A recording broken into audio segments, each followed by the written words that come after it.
Iran के supreme leader Ayatollah Ali Khamenei ने परमाणु कार्यक्रम पर जो दावा किया है उसके पीछे एक बड़ा ऑपरेशन है।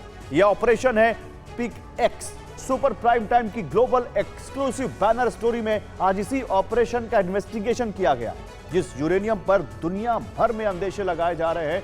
आज हम आपको दिखाने वाले हैं कि वो कहां है। सुपर प्राइम टाइम में हम आपको बताएंगे कि यूरेनियम कब और कैसे ट्रांसफर किया गया, इसको कौन से गुप्त ठिकाने पर भेजा गया। ईरान के पहाड़ों में 5000 फीट नीचे दबे राज पर देखिए ये रिपोर्ट। ईरानी पिक एक्स मिशन TV9 पर ईरान का 400 किलोग्राम यूरेनियम को क्या अपने लक्ष्य हासिल हुए।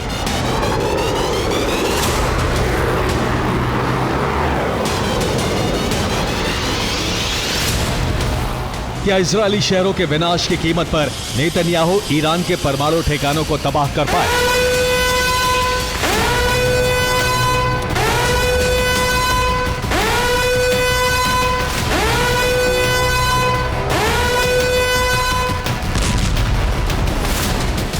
ये सवाल इसलिए क्योंकि TV9 की इन्वेस्टिगेशन में यह पता लगा है कि ईरान के पास अभी भी एनरिच्ड यूरेनियम सुरक्षित है। ईरान के पास एनरिचमेंट सेंट्रीफ्यूज के कैस्केड सुरक्षित है। TV9 भारतवर्ष दिखाएगा कि ईरान का एनरिच्ड यूरेनियम कहां है।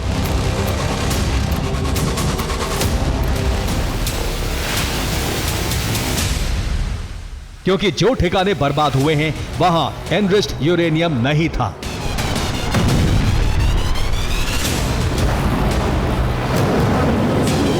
ईरान का यूरेनियम एक 5000 फीट ऊंचे पहाड़ के नीचे है। इस पहाड़ की तलहटी के 328 फीट नीचे नया यूरेनियम स्टोरेज बनाया गया है।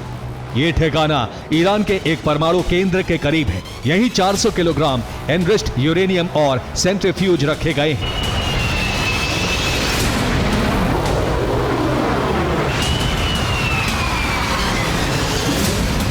ईरान जानता था कि ऑपरेशन मिडनाइट हैमर का टारगेट कौन कौन से ठिकाने हैं और इसीलिए यूरेनियम बचाने का ऑपरेशन पहले ही शुरू कर दिया गया था।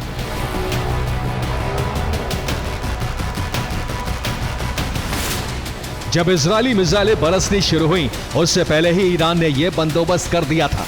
अब हम आपको वो जगह दिखाते हैं जहां यूरेनियम रखा गया है।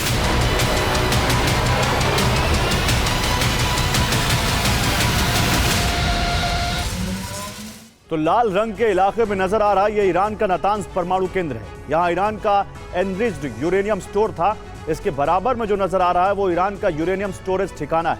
ये पिक एक्स माउंटेन के नीचे बनाया गया है, जो नातांज से कुछ 100 मीटर की दूरी पर है। पिक एक्स माउंटेन स्टोरेज को सुरंगों के जरिए नातांज यूरेनियम एनरिचमेंट प्लांट से जोड़ा गया है। हालांकि इसके अंदर जाने के लिए एक प्रवेश द्वार भी बनाया गया है।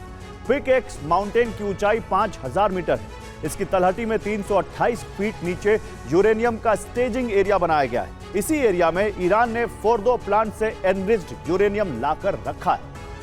TV9 भारतवर्ष इस इन्वेस्टिगेशन में ईरान के ऑपरेशन की एक एक डिटेल बताने जा रहा है। आगे देखिए कि यूरेनियम कैसे यहां तक पहुंचाया गया।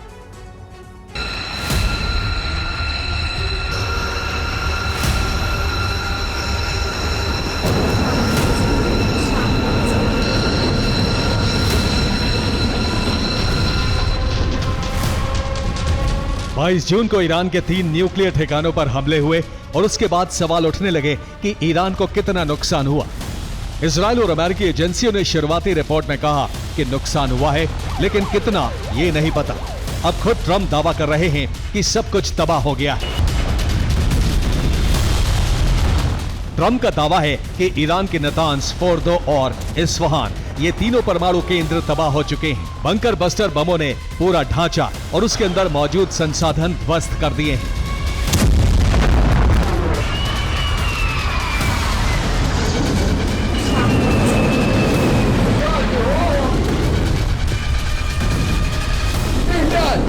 लेकिन इस दावे पर यकीन नहीं किया जा सकता है क्योंकि सभी परमाणु ठिकाने तबाह हो गए, लेकिन रेडिएशन का स्तर नहीं बढ़ा क्योंकि नातांज, इस्फहान और फोर्दो से ईरान ने यूरेनियम पहले ही बाहर निकाल लिया था।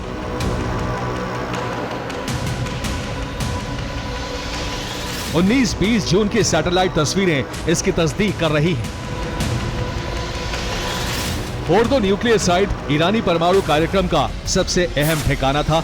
यहाँ सबसे ज्यादा यूरेनियम एनरिचमेंट किया गया, लेकिन ईरान ने अमेरिकी हमलों से पहले ही फोर्डो को खाली करा लिया था।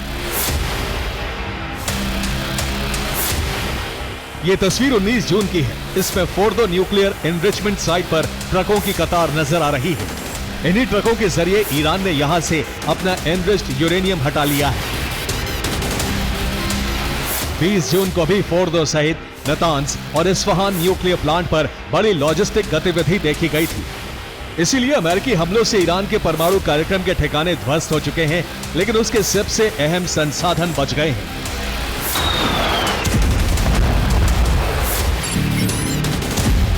ये इजराइल ने भी माना है कि अमेरिका के दावों पर पूरी तरह भरोसा नहीं किया जा सकता है।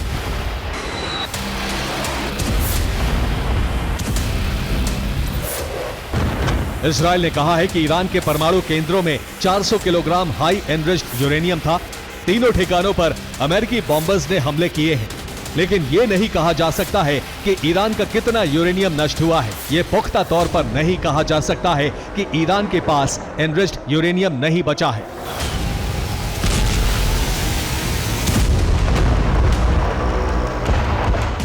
इजराइल ने जो आशंका जताई है वो सच है, क्योंकि ईरान पहले से जानता था कि कभी भी उसके दुश्मन बड़े परमाणु ठिकानों पर हमले कर सकते हैं, और इसीलिए उसने एक खास ऑपरेशन शुरू किया। इन्वेस्टिगेशन में टीवी9 भारतवर्ष को IAEA और ईरान के बीच हुए डायलॉग में पिकेक्स ठिकाने के बारे में सबूत मिले हैं। 2024 में IAEA ने ईरानी परमाणु कार्यक्रम पर ईरान से सवाल पूछा। IAEA ने नतांज परमाणु केंद्र के पास पिकेक्स माउंटेन का जिक्र किया। IAEA ने पूछा कि नतांज के पास पिकेक्स पहाड़ी के नीचे क्या चल रहा है। ईरान ने IAEA को जवाब दिया, it's none of your business, यानी इससे तुम्हारा क्या लेना देना।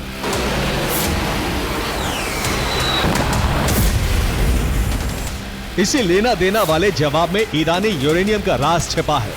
ईरान पहले से जानता था कि अमेरिका और इजराइल उसके न्यूक्लियर ठिकानों पर हमले करेंगे, इसीलिए ऑपरेशन पिकेक्स शुरू किया गया।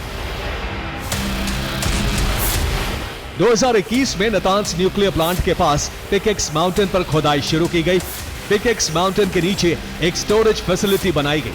नतांज परमाणु केंद्रों को सुरंगों के जरिए इस स्टोरेज फैसिलिटी से जोड़ा गया। पिकेक्स ठिकाना इतनी गहराई में बनाया गया कि इस पर सबसे शक्तिशाली बंकर बस्टर बम से भी हमले नहीं किए जा सकते हैं। ईरान ने अमेरिका के हमलों से अपने यूरेनियम और सेंट्रीफ्यूज को बचाने के लिए 19-20 जून को सब कुछ यहां शिफ्ट कर दिया। Bureau report, TV9 Bharatvarsh. तो युद्ध विराम के बावजूद ना तो इजरायल की बेचैनी कम हुई है, ना ही अमेरिका की घबराहट, क्योंकि अभी तक दोनों ही उस शख्स तक नहीं पहुंच पाए हैं जिसके आक्रामक तेवर की वजह से पूरा खेल ही पलट गया। वो शख्स हैं ईरान के supreme leader Ayatollah Ali Khamenei. वो कहां है किसी को कुछ नहीं पता। इजरायल और अमेरिका के सीक्रेट एजेंट खामनेई की लोकेशन जानने में जुटे हैं, जबकि युद्ध विराम के बावजूद खामनेई अभी तक बाहर नहीं आए। कहीं ऐसा तो नहीं कि खामनेई को डर हो युद्ध विराम एक झांसा हो और इसकी आड़ में इजरायल अमेरिका मिलकर खामनेई का खात्मा कर दे। हमले रुक गए हैं,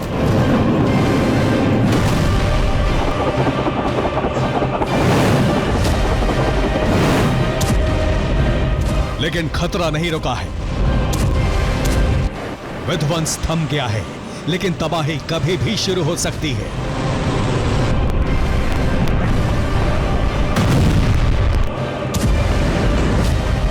क्योंकि 3 किरदारों में कभी भी टकराव शुरू हो सकता है।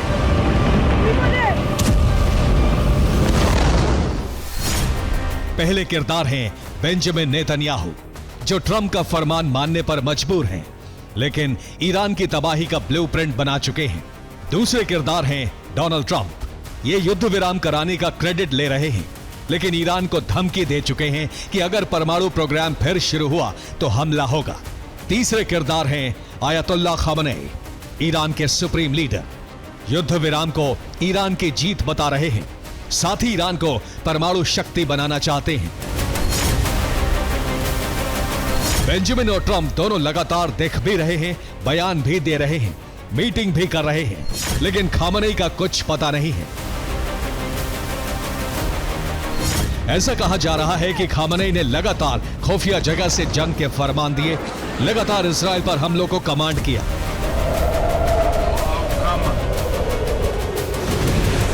खामनेई के निर्देश पर ही इजराइल और अमेरिका के सैन्य ठिकानों पर हमले हुए। 13 जून यानी 13 दिन पहले खामनेई आखिरी बार देखे थे, उसके बाद वो अंडरग्राउंड हो गए थे। 19 जून यानी 7 दिन पहले खामनेई ने वीडियो मैसेज जारी किया था। कहा जा रहा है मैसेज प्री रिकॉर्डेड था।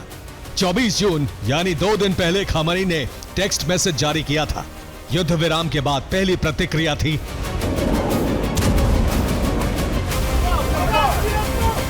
खामनेई ये मैसेज खुद भेज रहे हैं या कोई दूसरा भेज रहा है, इसको लेकर कोई तस्वीर साफ नहीं है।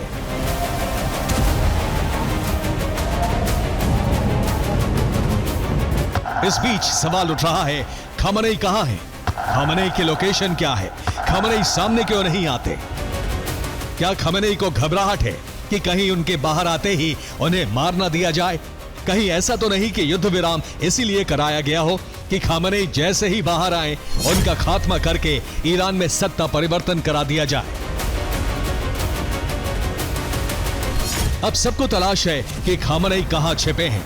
सबको इंतजार है खामनेई कब बाहर आते हैं, क्योंकि खामनेई के सामने आने के बाद ही यह तय हो पाएगा कि ईरान का अगला कदम क्या होगा।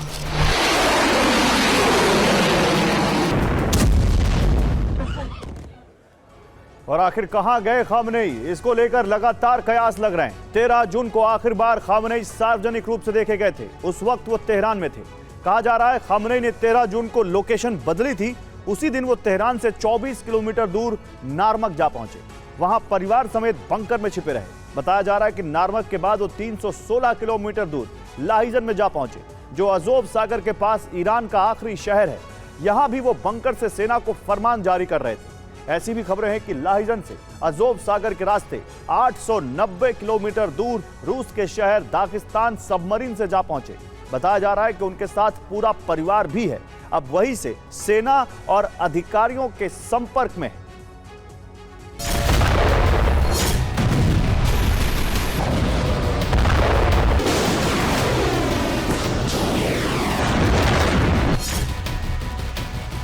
खामनेई लापता है। अब ईरान में भी आवाज उठने लगी है कि आखिर ईरान के सुप्रीम लीडर कहां गए। ऐसे में खामनेई के विरोधियों को भी मौका मिल गया है कि वो खामनेई को सत्ता से बेदखल करने का एजेंडा चला सके। कई तरह के संदेश लोगों के बीच भिजवाए जा रहे हैं और खामनेई को ईरान की इस दुर्दशा का विलेन साबित करने की तैयारी है।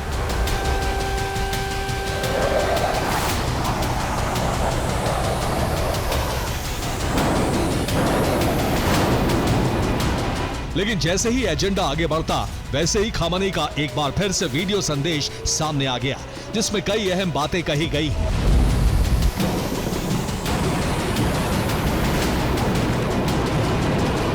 खामनेई ने संदेश दिया है कि युद्ध विराम करना इजराइल की हार है। दूसरा संदेश दिया है इजराइल खत्म हो जाता, इसलिए अमेरिका उसे बचाने के लिए आया। तीसरा संदेश दिया है अमेरिका के हमले में परमाणु ठिकानों को नुकसान नहीं हुआ है। चौथा संदेश है ये ईरान की सेना और ईरान के लोगों की जीत है। पांचवा संदेश दिया है अल उदैद बेस पर हमला करके हमने अमेरिका को जवाब दिया। इसके अलावा अयातुल्लाह ने संदेश में कहा है अगर फिर से ईरान की तरफ यहूदियों ने आंख उठाने की कोशिश की तो ईरान हर जवाब के लिए तैयार है, फिर चाहे सामने अमेरिका ही क्यों ना हो।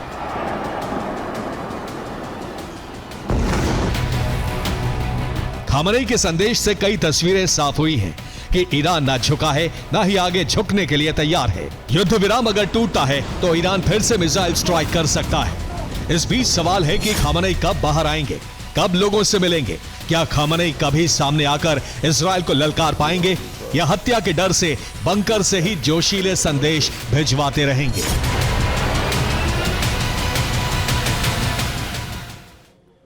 और अब समझिए अमेरिका और इजराइल को खामनेई की तलाश क्यों है। पहली वजह, खामनेई को खत्म करना चाहता है इजराइल। दूसरी वजह है खामनेई का शासन खत्म कराना चाहता है अमेरिका। तीसरी वजह, खामनेई विरोधियों के हाथ में सत्ता सौंपना चाहते हैं ट्रंप। और चौथी वजह क्या है, खामनेई के पकड़े जाने के बिना ऑपरेशन अधूरा है। जब तक खामनेई गिरफ्त में ना आए तब तक कैसे इस ऑपरेशन को पूरा माने। पांचवी वजह, खामनेई का खात्मा करके परमाणु कार्यक्रम ध्वस्त करेगा अमेरिका। और इसके अलावा वजह नंबर 6, खामनेई से परमाणु प्रोग्राम के राज उगलवाएगा अमेरिका। और सातवीं वजह, खामनेई के पकड़े जाते ही ईरानी सेना सरेंडर कर देगी।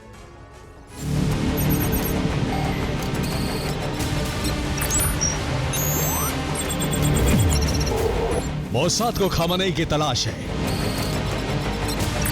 पेंटागन को खामनेई की तलाश है, ईरान की पूरी कैबिनेट को भी खामनेई की तलाश है। लेकिन खामनेई के बारे में किसी को खबर नहीं है, ना लोकेशन का पता, ना ही कोई सुराग मिला। ऐसे में कयास इस बात के भी लगाए जा रहे थे कि 13 जून के एयर स्ट्राइक में कहीं खामनेई मारे तो नहीं गए, क्योंकि 13 जून के बाद से खामनेई सामने नहीं आए हैं। हालांकि उनके वीडियो संदेश जरूर सामने आए हैं।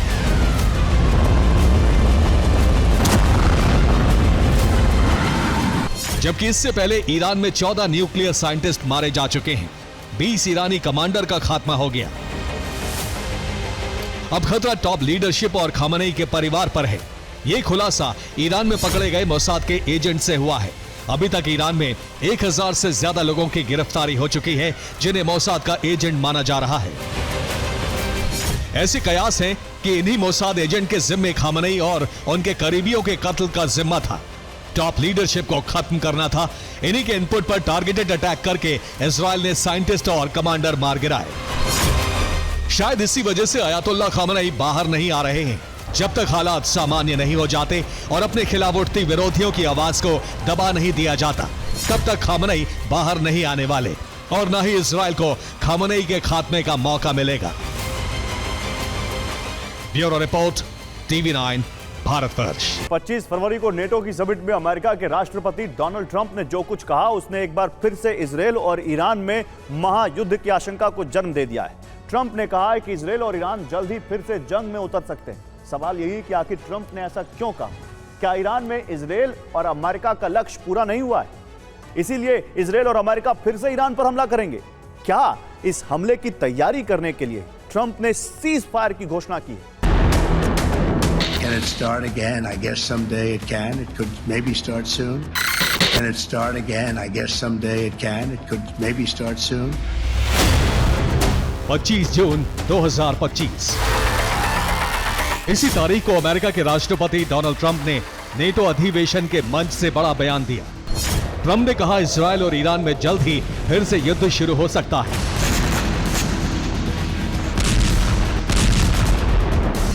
ट्रंप के इस ऐलान को एक बार फिर से सुनिए पूरे ध्यान से। Can it start again? I guess someday it can. It could maybe start soon. Can it start again? I guess someday it can. It could maybe start soon. सवाल यही है कि आखिर अमेरिकी राष्ट्रपति ऐसा क्यों कह रहे हैं? ट्रंप को ऐसा क्यों लगता है कि इजरायल और ईरान में एक बार फिर से बड़ी जंग की शुरुआत होने जा रही है? क्या अमेरिकी खुफिया एजेंसियों को इस बात का कोई इंटेलिजेंस इनपुट मिला है? क्या यह सीक्रेट जानकारी व्हाइट हाउस तक पहुंच गई है? अमेरिका के राष्ट्रपति अंतर्राष्ट्रीय मंच से इतना बड़ा बयान यूं ही तो नहीं देंगे। जाहिर है इस बयान के पीछे कोई ना कोई आधार अवश्य होगा।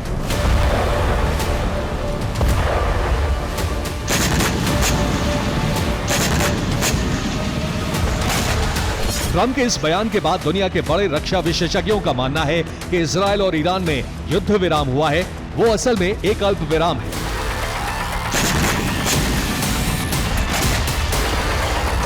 आशंका इस बात की है कि अमेरिका और इजरायल ने ईरान के परमाणु कार्यक्रमों के खिलाफ नई रणनीति बनाने के लिए एक शॉर्ट ब्रेक लिया है।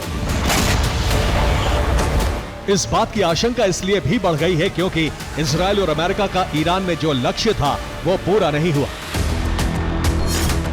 इजरायल और अमेरिका का टारगेट था ईरानी परमाणु कार्यक्रम का पूरी तरह खात्मा। इसी लक्ष्य को हासिल करने के लिए पहले इजरायल ने ईरानी एटॉमिक सेंटर पर हमले किए, फिर अमेरिका ने B-2 बॉम्बर से बंकर बस्टर बमों की बरसात की। बावजूद इसके ईरान के एटॉमिक सेंटर, उसके एटॉमिक कार्यक्रम को बहुत ज्यादा नुकसान नहीं पहुंचा।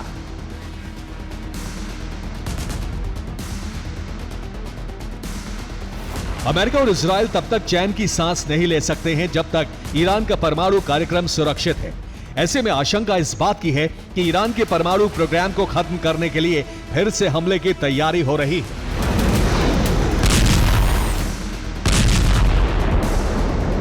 ईरान के एटमी सपने को पूरी तरह से चकनाचूर करने के लिए इजराइल और अमेरिका संयुक्त रूप से नई योजना तैयार कर रहे हैं। नई रणनीति बनते ही एक और जंग दस्तक दे सकती है।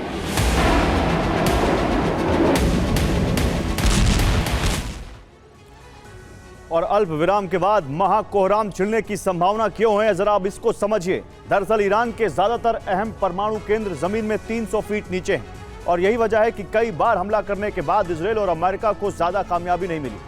सच यह है कि अमेरिका के बंकर बस्टर बम से हमले के बाद भी ईरान के एटमी मिशन को ज्यादा नुकसान नहीं पहुंचा। ईरान में इजराइल और अमेरिका का लक्ष्य ही था ईरान के परमाणु कार्यक्रम का खात्मा, जो पूरा नहीं हुआ। अब माना जा रहा है कि सीज फायर की आड़ में इजराइल और अमेरिका नई रणनीति बना रहे हैं। ईरान के अंडरग्राउंड एटमी सेंटर को कैसे खत्म किया जाए, इसको लेकर प्लान बनाया जा रहा है। प्लान बनने के बाद ईरान पर एक बार फिर से जबरदस्त हमले की आशंका है।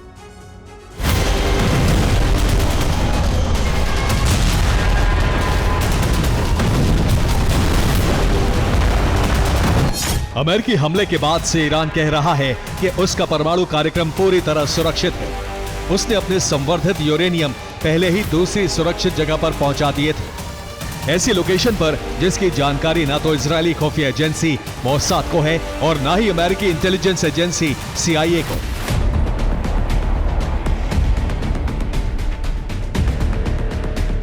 ईरान का दावा है कि उसके एटमी सेंटर को भी ज्यादा नुकसान नहीं पहुंचा है। ईरान का यह दावा इसलिए भी सच लग रहा है क्योंकि अमेरिका ने ईरान के जिन 3 बड़े एटमी सेंटर फोर्दो, इस्फहान और नतांज पर बंकर बस्टर बम बरसाए, वो जमीन में 100 मीटर नीचे यानी करीब 300 फीट नीचे अंडरग्राउंड बनाए गए। अमेरिकी बंकर बस्टर बम जमीन में इतना नीचे जाकर एटमी सेंटर को तबाह नहीं कर सकते। ऐसे में माना जा रहा है कि ईरान के अंडरग्राउंड परमाणु ठिकाने भी सुरक्षित हैं।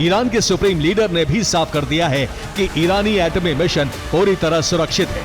इतना ही नहीं, इजराइल ने ईरान के जिन बड़े सैन्य अफसरों को मारने का दावा किया था उनमें से ज्यादातर जिंदा हैं।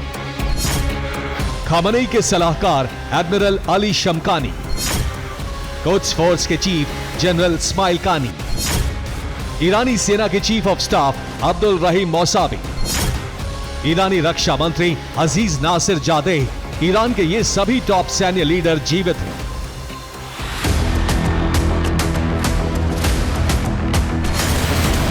इसका मतलब यह हुआ कि इजराइल ना तो ईरान के एटमी मिशन को समाप्त कर पाया और ना ही ईरानी टॉप जनरल के खात्मे का लक्ष्य ही हासिल कर सका। यही वजह है कि दुनिया के बड़े रक्षा विशेषज्ञों को लगता है कि इजराइल और अमेरिका ने युद्ध को जानबूझकर कुछ वक्त के लिए ही रोका है। सीज फायर की आड़ में इजराइल और अमेरिका उस सीक्रेट लोकेशन की जानकारी जुटाने की कोशिश करेंगे जहां ईरान ने अपने संवर्धित यूरेनियम शिफ्ट किए हैं। इतना ही नहीं, इस दौरान ईरान के अंडरग्राउंड एटमी सेंटर को तबाह करने की नई तकनीक भी तलाशी जा सकती है। माना जा रहा है कि इस तैयारी में जितना वक्त लगेगा उतने दिन के लिए ही सीज फायर रहेगा। इजराइल और अमेरिका की तैयारी पूरी हुई तो ईरान पर अब तक का सबसे बड़ा और भयावह हमला हो सकता है।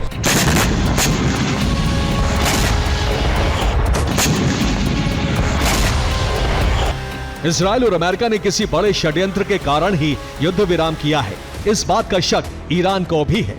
यही वजह है कि अब ईरान भी चौकन्ना हो गया है।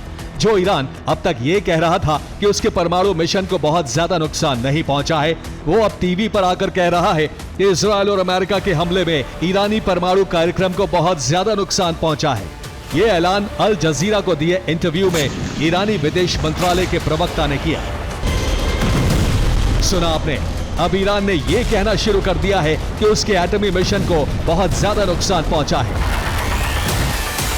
रक्षा विशेषज्ञों का मानना है कि ईरान ऐसा कहकर इजरायल और अमेरिका को निश्चिंत करना चाहता है ताकि इजरायल और अमेरिका फिर से ईरान के एटमी कार्यक्रम के खिलाफ नया हमला ना शुरू करें।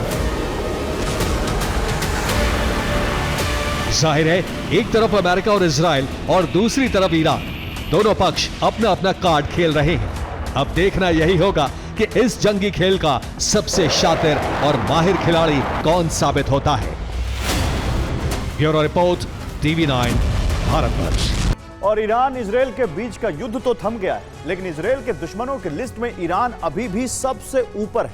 अब बारूद का इस्तेमाल भले ही ना हो, लेकिन ईरान पर नजर रखने और वक्त आते उसे सबक सिखाने का अभियान थमने वाला नहीं। इजरायल का खुफिया मिशन ईरान में जारी रहेगा। मोसाद प्रमुख ने इसका ऐलान करते हुए ईरान को खुली चुनौती दी। मोसाद प्रमुख के मुताबिक इस बार ऑपरेशन में मोसाद की वजह से ही इजरायल ईरान से हर मोर्चे पर 2 कदम आगे रहा।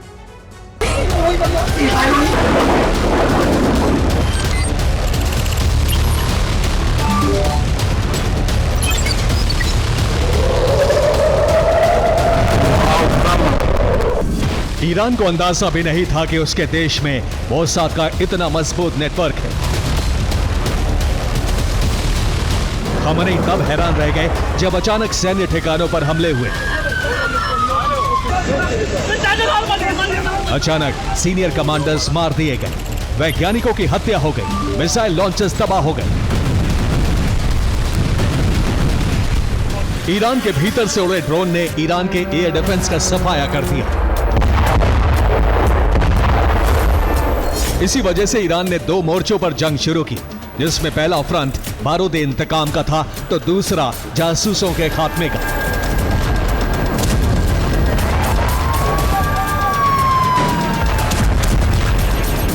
ईरान का दावा है कि इजरायल की खुफिया एजेंसी मोसाद और अमेरिकी खुफिया एजेंसी CIA के खिलाफ अभियान शुरू किया गया।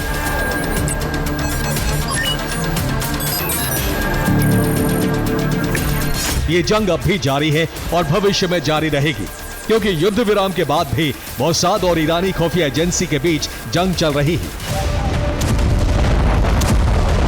जंग तय है क्योंकि इसका ऐलान खुद मोसाद प्रमुख ने किया है। मोसाद के हेड डेविड बार्निया ने अपनी टीम की तारीफ की है। ईरान ऑपरेशन में कामयाबी को अकल्पनीय बताया है। कई सालों तक मोसाद के लिए ईरान एक सुरक्षित जगह थी। मोसाद प्रमुख की यही बात खमेनी और ईरान के खुफिया एजेंसी के लिए बड़ी चुनौती है। मोसाद प्रमुख अपने एजेंट्स के लिए ईरान को एक सुरक्षित जगह बता रहे हैं, जिसका मतलब है ईरान मोसाद के नेटवर्क को खत्म करने की कुव्वत नहीं रखता है। ईरान की खुफिया एजेंसी वाजा का अभियान अधूरा रहेगा। मोसाद जब चाहे ईरान के किसी भी कोने में ऑपरेशन चला सकता है। दूसरी तरफ ईरान की खुफिया एजेंसी वाजा ने पूरा जोर लगा दिया है। ईरान में मोसाद के नेटवर्क को खंगाला जा रहा है, ताबड़तोड़ गिरफ्तारियां हो रही हैं। ईरान में अब तक 700 लोगों की गिरफ्तारी हो चुकी है। 3 लोगों को ईरान में फांसी की सजा दी गई है। ईरान में युद्ध विराम के बाद भी छापेमारी की जा रही है। ईरान से आ रही रिपोर्ट के मुताबिक मोसाद से जुड़े लोगों के पकड़े जाने के बाद कई सुराग मिले हैं, जिसके बाद से छापेमारी जारी है और कई लोगों को पकड़ा जा चुका है। इजराइल की तरफ से यह वीडियो जारी किया गया है। इस वीडियो से दावा है कि ईरान के भीतर कमांडो कार्रवाई भी की गई थी। वीडियो से दावा है कि इसी तरह से ईरान में बैलिस्टिक मिसाइल अड्डों को तबाह किया गया और एयर डिफेंस सिस्टम को निशाना बनाया गया। मोसाद प्रमुख ने अमेरिकी एजेंसी CIA को धन्यवाद दिया है, क्योंकि ईरान में ऑपरेशन चलाने में CIA ने मोसाद की मदद की थी। इसके अलावा IDF की अपनी इंटेलिजेंस भी थी, जिसने इजराइल में ऑपरेशन चलाया।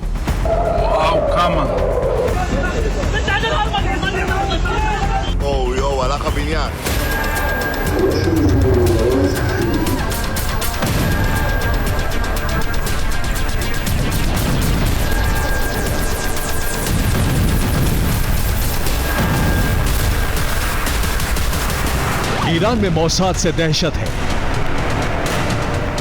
और मोसाद से जुड़ने वालों में डर बढ़ाने के लिए ईरान अब नया कानून लाने जा रहा है। अब ईरान में जासूसी करने और देशद्रोह करने वालों को सख्त सजा दी जाएगी। इस बीच कोशिश इजराइल में वाजा का नेटवर्क बढ़ाने की भी है। कई रिपोर्ट्स में दावा है कि ईरान के हर विभाग में मोसाद के एजेंट हैं। सीनियर पद पर मोसाद के जासूस बैठे हैं। ईरान की सेना में भी मोसाद की घुसपैठ है। लेडी जासूसों के जरिए हर अफसर पर नजर है। वाजा की कोशिश है कि मोसाद के इसी नेटवर्क को कमजोर किया जाए। पिछले दिनों सर्च अभियान के दौरान खुलासा हुआ था कि तस्करी के जरिए ड्रोन के हिस्से ईरान में मंगवाए गए और ईरान के भीतर मोसाद के एजेंट कई सीक्रेट फैक्ट्री बना चुके हैं जहां ड्रोन को तैयार किया गया। इसीलिए ईरानी खुफिया एजेंसी की नजर अब ऐसे तस्करी रूट पर भी है। ईरान की सभी छोटी बड़ी फैक्ट्री की डिटेल निकाली जा रही है।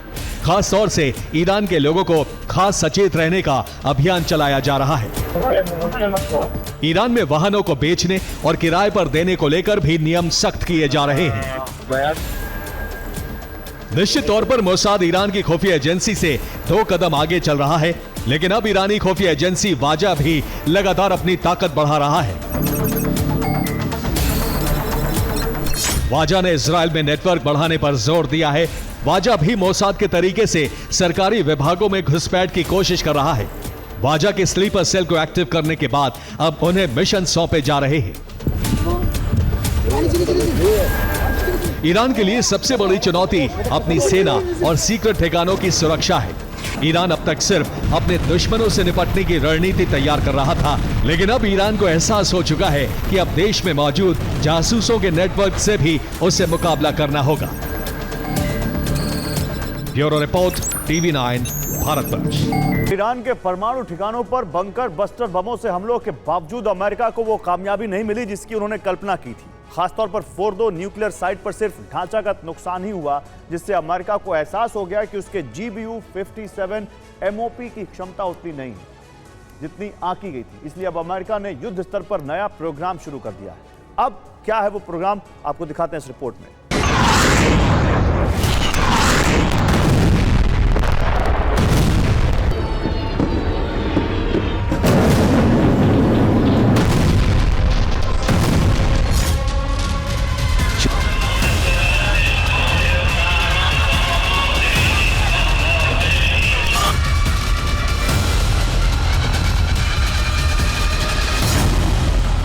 ईरान पर हमले के बाद संघर्ष विराम के ऐलान से जितनी हलचल अमेरिकी कमांड सेंटर पेंटागन में नहीं दिखी, उससे ज्यादा हलचल सिर्फ इस आकलन पर मची है कि ईरान को नुकसान क्या हुआ।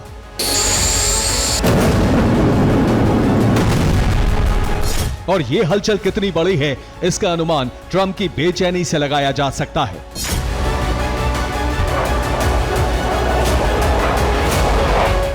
ट्रंप इस बात से ज्यादा बेचैन है कि जिस बंकर बस्टर बमों का इस्तेमाल ईरान में किया गया, उससे ईरानी न्यूक्लियर सेंटर बच कैसे गए। इस सवाल का जवाब ढूंढने पर अमेरिकी सेना को पहले तो और भी खतरनाक बंकर बस्टर बम की जरूरत महसूस हुई और दूसरी जरूरत महसूस हुई हाइपरसोनिक हथियार की। हालांकि हाइपरसोनिक हथियार की जरूरत अमेरिका में पहले से ही थी, लेकिन सवाल और भी खतरनाक बंकर बस्टर बम की जरूरत पर है।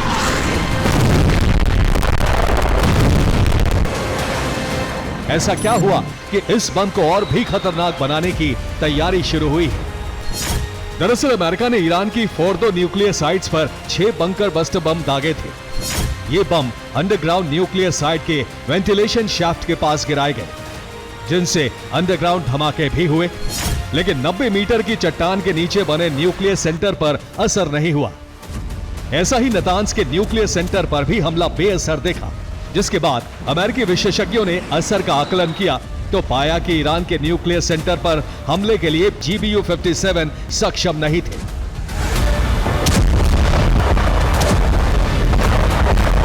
विशेषज्ञों ने माना कि पहली बार इस्तेमाल किए गए GBU-57 मैसिव ऑर्डिनेंस पेनिट्रेटर सिर्फ 60 मीटर तक ही जमीन में प्रवेश कर सके, यानी अमेरिकी बंकर बस्टर बम सिर्फ 200 फीट तक हमले में ही सक्षम रहे। इसलिए अमेरिका ने इस बम को और भी ज्यादा घातक बनाने का कार्यक्रम शुरू किया।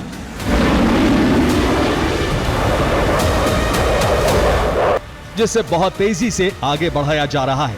इसका एक कारण यह भी है कि ईरान ने अपना 400 किलो संवर्धित यूरेनियम कुहे कोलांग गजला यानी पिकैक्स माउंटेन के नीचे अंडरग्राउंड ठिकाने पर छिपाया है। इस चोटी की ऊंचाई ही 5000 फीट है और इसका भूमिगत सेंटर 328 फीट नीचे है, जहां तक मौजूदा GBU-57 बंकर बस्टर बम का पहुंचना नामुमकिन है।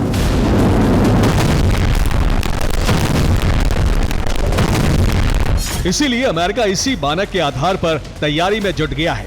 हालांकि ये बम कैसे होंगे, क्षमता क्या होगी, इसके बारे में अभी तक कोई जानकारी नहीं है।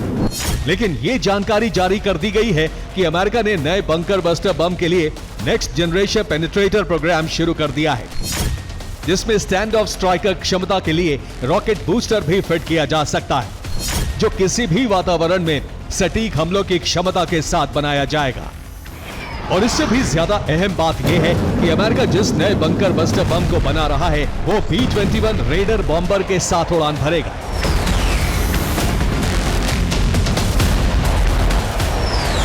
यानी अमेरिका को एहसास हो चुका है कि भूमिगत हमलों के लिए GBU-57 और B-2 बॉम्बर भी काफी नहीं है। इसके अलावा अमेरिका ने अपने हाइपरसोनिक मिशन को भी गति दे दी है, ताकि जल्द से जल्द अमेरिका भी हाइपरसोनिक हथियार संपन्न शक्ति में शुमार हो जाए।